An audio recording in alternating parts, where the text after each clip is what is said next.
Welcome to MED-MYSTIFY. Today, we're going to demystify the mechanisms, the uses, and the major differences between the two absolute titans of gastric acid suppression. If you've ever dealt with relentless heartburn, gastritis, or peptic ulcers, you've almost certainly relied on one of these pharmacological marvels. In this explainer, we're breaking down the complex science of how your stomach makes acid and, more importantly, how these specific drugs step in to stop it in its tracks. We're going to explore the chemical structures, the intriguing history, and the intense rivalry between H₂ antagonists and proton pump inhibitors. Let's get right into it. All right, here's our agenda for this explainer. We'll start with the acid problem itself, move on to H₂ blockers as the first line of defense, and then examine the ranitidine controversy. After that, we'll look at proton pump inhibitors, dive into the ultimate pharmacology showdown, and wrap up with our final verdict. Section 1. The acid problem. So let's introduce the core issue here. The human stomach is an incredibly remarkable organ, perfectly designed to secrete highly concentrated acid to break down our food and destroy pathogens.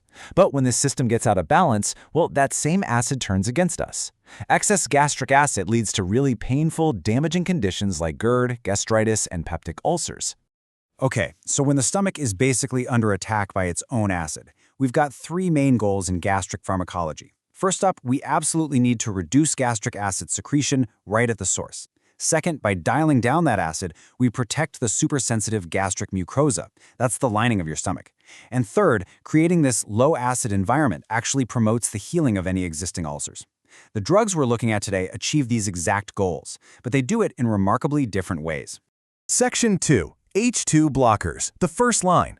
Let's dive right into our first class of drugs, the H₂ antagonists. For a really long time, these were the absolute first line of defense against stomach acid. They literally revolutionized how we treat ulcers. To understand how they work, I want you to think of H₂ blockers as competitive bouncers at a very exclusive club. The club? That's your gastric parietal cell, and the VIP guest trying to get in to start the acid party? That's histamine. These drugs actively bind to the histamine H₂ receptors, physically blocking histamine from attaching. Because they're competitive antagonists, they essentially just sit in the receptor site and block the signal that triggers acid production. And the results of this blockade? Pretty impressive. These blockers successfully reduce both your basal or resting acid secretion, as well as the acids your stomach churns out when stimulated by a meal. But their true superpower? They are exceptionally good at shutting down nocturnal acid secretion. See, when you're sleeping, histamine is the main driver of acid, so that makes H₂ blockers incredibly effective at giving your stomach lining a much-needed rest overnight. Now, looking at the dramatic evolution of this drug class from Cimetidine to Famotidine, we see a massive leap in pharmacological design. Cimetidine, which is an imidazole derivative, was definitely a pioneer, but it came with some heavy baggage. It's a strong CYP450 inhibitor, causing a ton of drug interactions with medications like warfarin and diazepam, and it even causes anti-androgenic effects like gynecomastia. But fast forward to Famotidine, a thiazole derivative, here we see a massive increase in potency. Famotidine is actually 20 to 40 times stronger than Cimetidine. Plus, there's a sharp drop in unwanted drug interactions and zero anti-androgenic effects. It's just a perfect example of science refining a good idea into a truly great one. Section 3. The ranitidine controversy. Now you might be wondering, hey, what happened to ranitidine? It's sitting right there in the middle of our progression list. It was a furon derivative, highly potent, and honestly, for decades, it was a total household name for heartburn relief. Well, in a true modern medical mystery, ranitidine was abruptly pulled from shelves all over the globe. The issue wasn't the drug's mechanism of action at all, but rather a structural instability. This instability led to contamination with NDMA, which is a probable human carcinogen.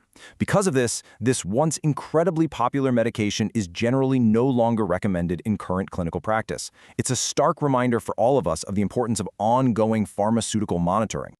Section 4. Proton pump inhibitors.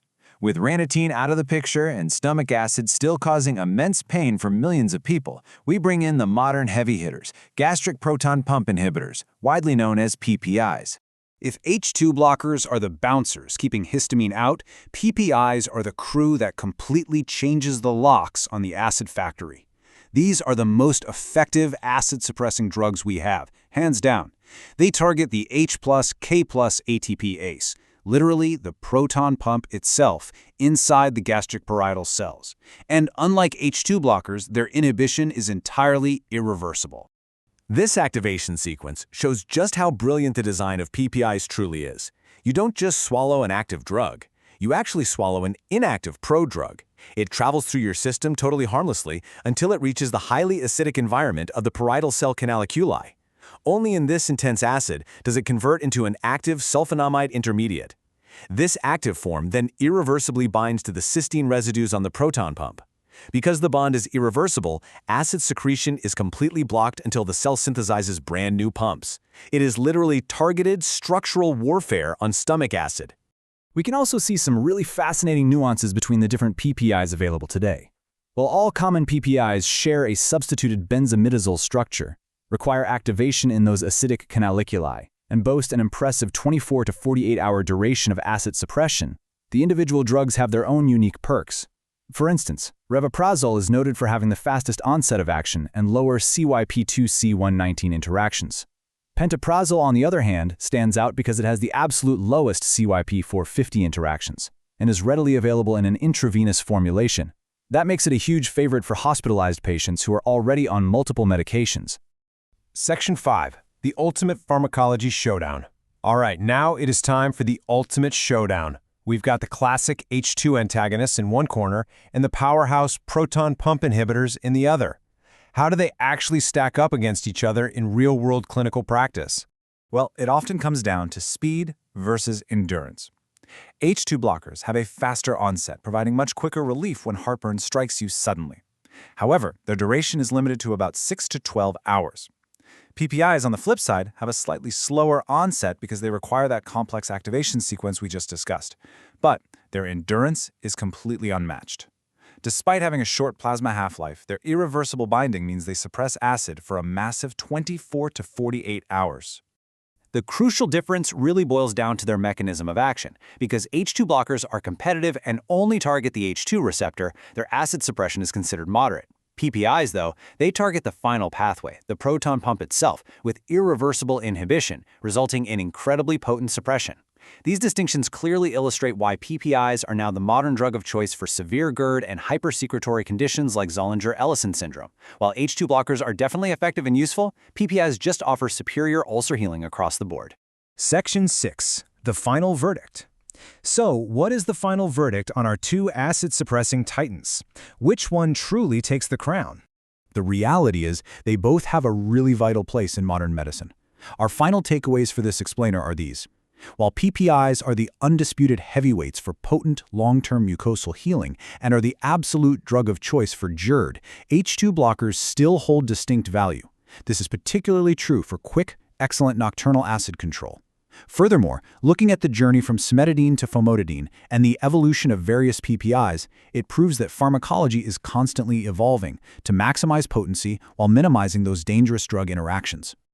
It leaves us with a provocative thought to end our explainer today. As PPIs continue to dominate clinical practice, offering that unbeatable 24 to 48 hours of relief and superior healing, will the classic, competitive H₂ blockers eventually fade completely into medical history?